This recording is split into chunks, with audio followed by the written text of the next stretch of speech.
¿Qué pasa en Corrientes? Luis, bueno, vamos a actualizar la información.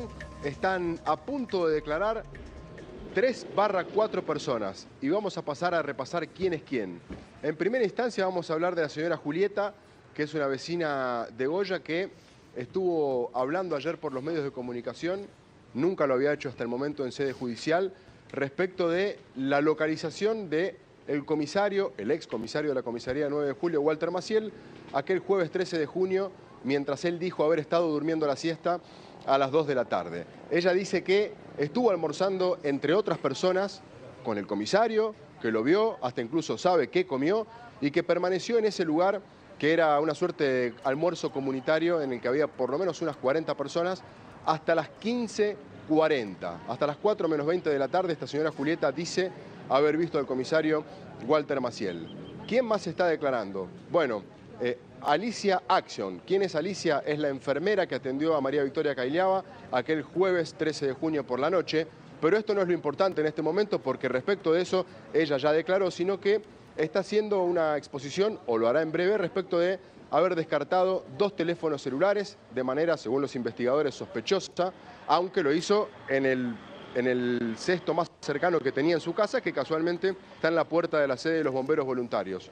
Estas 2 personas que te digo últimas, aparentemente habrían escuchado un teléfono sonando, se acercaron y a partir de ahí empezaron a ir para atrás y pudieron descubrir que esta enfermera había descartado estos 2 teléfonos celulares. Así que, Luis, tendremos esta primera mitad de jornada en el Juzgado Federal de Goya con bastantes declaraciones testimoniales. Bien, siguen sumándose testimoniales, siguen tratándose de colectar más pruebas para lo que va a tener que resolver la jueza, que es el estado procesal de los 8 detenidos, Gustavo.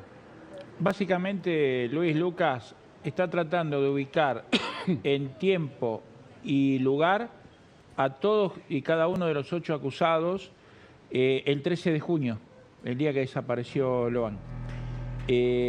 Y las conductas posteriores que desarrollaron cada uno de los 8 acusados, teniendo en cuenta que, según surge de la lectura del expediente, modificaron sus hábitos, sus conductas, borraron llamadas, borraron mensajes, no había un flujo de comunicaciones intenso entre ambos, entre todos los acusados, antes del 13 de junio al mediodía, pero el 13 de junio, después de las 13:52, en las adyacencias de la casa de la abuela de Loan hubo algo, pasó algo. Los fiscales no descartan que Loan haya sido víctima de un delito violento y que a partir de la interactuación que hubo a través de las comunicaciones telefónicas, los investigadores creen que todos cambiaron sus conductas tendientes a ¿qué? A borrar pruebas. Se borraron, vos, Lucas, hablabas de los 20 y pico de mensajes que borró Carlos Guido Pérez, que no estaba detenido en ese momento. A Carlos Guido Pérez lo detienen el 21 de junio, cerca de las 22:30. Los mensajes fueron borrados con anterioridad, como si él ya supiera que iban a detenerlo. No te olvides también de la reunión que el martes 18 de junio, justamente Pérez tuvo con el comisario, diciéndole o expresándole el temor de que le plantaran alguna prueba. Son todos elementos que tienen que ver con las pruebas que se van acumulando a partir de la revisión de los testimonios. La jueza está tamizando la causa y está queriendo escuchar personalmente, o que lo haga su secretario, a todos y cada uno de los testigos para tratar de responder estas preguntas que dijimos que todavía no tienen respuesta. Claro. Bueno, Lucas, nos quedamos ahí, ¿eh? Dale, Luis. Dale, reconectamos gracias. Cuando gusten. Está con nosotros Olga Fernández Chávez. ¿Cómo estás? ¿Tanto Bien, tiempo? tanto ¿Bien? tiempo, Un sí. gusto verte, ¿eh? Un gusto. Bueno, que es perito y que conoce investigaciones. Es incorrecta la pregunta, pero ante la incertidumbre, vale. ¿Me contás qué ves en toda la causa? Mira, yo estuve tratando incluso de ofrecer, porque hice contacto con una empresa que hacía geolocalización, nos quedamos trabajando para tratar de mejorarlo para hacer geolocalización fina, no llegué a conseguir todavía el informe de la antena, y los datos estamos entre que tuvieron secreto de sumario, que no podés ver los archivos, cuando Claro. por fin lo liberaron, había que procesar la información y eso depende también de cómo lo escanearon y si te dieron un disco, si te dieron un CBS, o si hay que ponerse a tipear o transcribir todos los archivos. Nosotros con esa información hubiéramos podido ubicar, y se puede, si nos lo dan a tiempo, se puede ubicar un mes antes y 2 meses después dónde estuvo cada celular, qué celulares estuvieron en esa zona específica, porque lo podemos ubicar con ubicación respecto desde la antena. Vos calculás cuánto disminuyó la intensidad de la señal, el ángulo al que cayó la antena y por el ángulo mezclado con la intensidad y mezclado con el ángulo de la antena, el ángulo de actividad hay una fórmula y podemos sacar la ubicación con 50 metros de exactitud. Por dar un ejemplo, ahí se resolvió un caso de un hombre que había matado a la esposa y al hijo con un machete, un horror.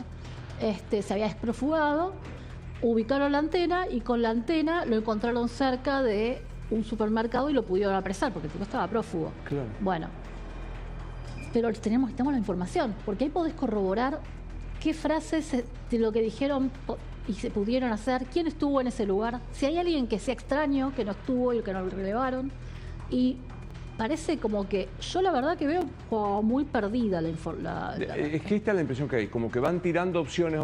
Bueno, entonces rastrillemos. No, dejemos rastrillar, vayamos al pantano. No, el pantano no, se lo llevaron, vamos a la frontera. Yo hace 2 días estaba mirando, me acuerdo que estaba en un canal también, y estaban con todas las pantallas de gendarmería. Generalmente eso es cuando tenés miedo de encontrar un cuerpo, estaba con miedo de que parezca la morguera, que es lo peor que te puede pasar. Claro. Y no pasó nada. Entonces vos decís, ¿y por qué fueron a rastrillar justo ahí? Vos aparte, lo primero que tenían que haber hecho era rastrillar bien. ¿Por qué? Porque desgraciadamente si hubo un entierro clandestino o algo así, lo que encontraste es la tierra removida. Un mes después no lo vas a encontrar. Entonces ahí tenés que depender, acuérdate que es un cuerpo muy chico, con lo cual se degrada más rápidamente y vas a depender de si los perros rastreadores lo pueden encontrar, si hicieron una losa a veces es difícil. Claro. No los veo muy orientados. Esa es la conclusión, no los ves orientados. No. Digo, el paso del tiempo ayuda a que la desorientación sea cada vez mayor. No solamente eso, sino que ayuda a que pueda dar impune. Te doy un ejemplo. El caso Casey Anthony, que fue muy conocido en Estados Unidos, fue una chica, un horror, le da cloroformo a la nena, le la pone en el baúl con cinta y se le muere. Deja el auto abandonado, deja el auto en un estacionamiento y después, como al mes y pico, dice, me robaron a la nena y se va con plata. De ese tiempo había estado saliendo, qué sé yo. Bueno, ¿cómo? Pasó más de todas las pericias que tenían, encontraron cabello humano, pero como se había degradado, solamente podían hacer ADN mitocondrial que te probaba que era de la línea materna, con lo cual podía ser de ella también. Encontraron que el cuerpo no tenía suficientes moscas como las que tendría que tener un lugar expuesto, pero tampoco se podía usar porque no es una prueba científica. No pudieron determinar la causa de muerte porque el cuerpo estaba muy descompuesto, entonces solamente pudieron decir, creemos que es un homicidio. Y todo eso lo usó y quedó impune. Entonces, ese es el gran tema de que demoren, que después, aunque aparezca, encontrar el método de muerte, qué delito, qué sufrió el chico, etcétera, va a ser complicado. Y si el chico está vivo, cuanto más tiempo pasa, más difícil es hallarlo. Claro, teniendo en cuenta que todas las opciones para la hipótesis de que el chico esté vivo están abiertas, sea para trata, sea porque ha sido en adopción ilegal. A mí esto, yo lo cuento siempre, me sorprendió mucho. Una experta en trata nos decía los otros días, yo decía, no, un chico de 5 años no lo puedes dar en adopción ilegal, porque el niño sabe que... Error. El efecto postraumático que supone la captación, el secuestro, más la vulnerabilidad de chicos como Loan, a los que por allí se los trata mejor y pueden tener una perspectiva de vida, hace que inconscientemente se protejan y asuman esta nueva vida. Después en la adolescencia o en la adultez aflorará esta situación. Pero ¿te tocó trabajar en algún caso de búsqueda así de niños? Desgraciadamente los casos que me tocaron no terminaron bien. O sea, por eso mismo también trato de cubrir todas las opciones. Me pasó, por ejemplo, que habían liberado a un pedófilo y un chico vendía rosas y aprovechó la oportunidad, por ejemplo. Por eso mismo también yo lo que digo es, lo primero que yo dije fue, hay que ver si había gente con antecedentes en la zona hay que ver quién estuvo en la zona, si tenía celular pues encima. Y si es un caso de trata, vos al chico lo tenés que trasladar. Entonces tenés que seguir todos los celulares de la gente que estuvo por ahí y ver para dónde se movieron, y de ahí lo vas a poder rastrear. Nosotros con Gustavo hablamos todo el tiempo de estas pericias con los perros positivas, de 2 sobre 3 perros en un vehículo y los 3 sobre 3 del otro.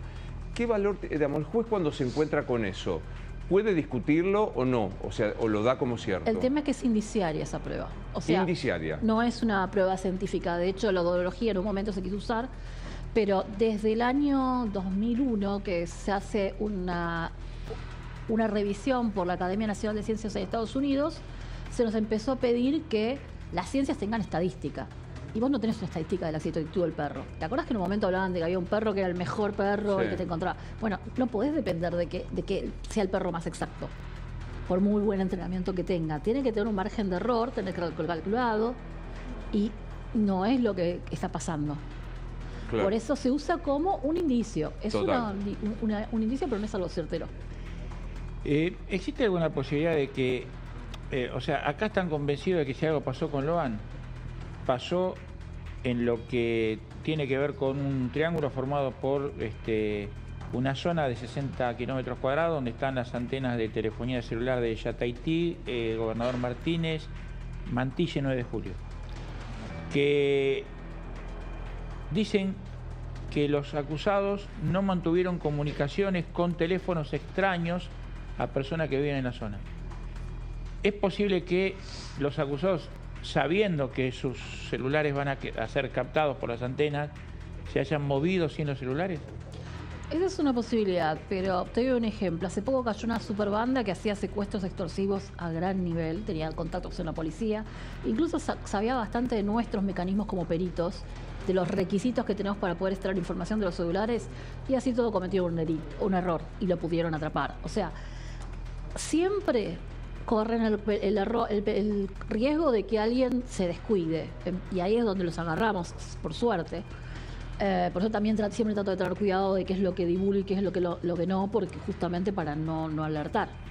Pero sí es posible que tengan un segundo celular, pero lo que puedes hacer, por ejemplo, si tienen un segundo celular, es rastrear todos los celulares que impactaban en esa zona, haciendo localización fina, viendo quiénes estaban cerca de la casa de la madre. Porque tenés 50 metros de exactitud. Entonces, 50 metros, buscás en los 200 metros alrededor de la casa de la abuela y fijás, lo haces de los dos lados. Primero, los celulares de la gente que participó, buscás que seguís todo el seguimiento por 2 meses. Y después te fijas si algún celular ahí impactó, que no sea uno de esos. Y también te da el hecho de que antes no había llamados entre ellos, antes no borraban mensajes, y después del 13 de junio a las 13:52, cuando le toman la última foto a Loan, sí.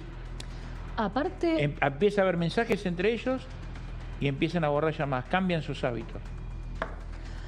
Y aparte, los mensajes que borraron, ¿de qué manera los borraron? Porque nosotros, por ejemplo, los mensajes borrados con WhatsApp los podemos recuperar si no se hacen ciertas cosas, obviamente.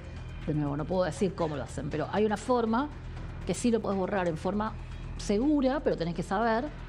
Y si no, el mensaje lo podemos recuperar. Me aparece a mí en el sistema en rojo, mensaje eliminado, y puedo ver lo que escribiste. Acá estoy hablando con Lucas Jerez, que está trabajando allá en Goya, y sobre una cuestión de que aparentemente Carlos Guido Pérez habría borrado mensajes estando preso.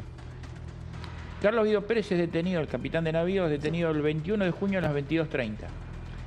Y aparecen mensajes borrados después de que él está preso. Ahora, ¿qué tipo de si celular supuestamente tiene? Él entrega el celular, cuando lo detienen, secuestran el celular, para borrar esos mensajes, ¿lo puede hacer él de forma remota o lo tiene que hacer quien está manipulando? Te digo cómo tiene que ser el procedimiento, aparte también para que lo aprendan.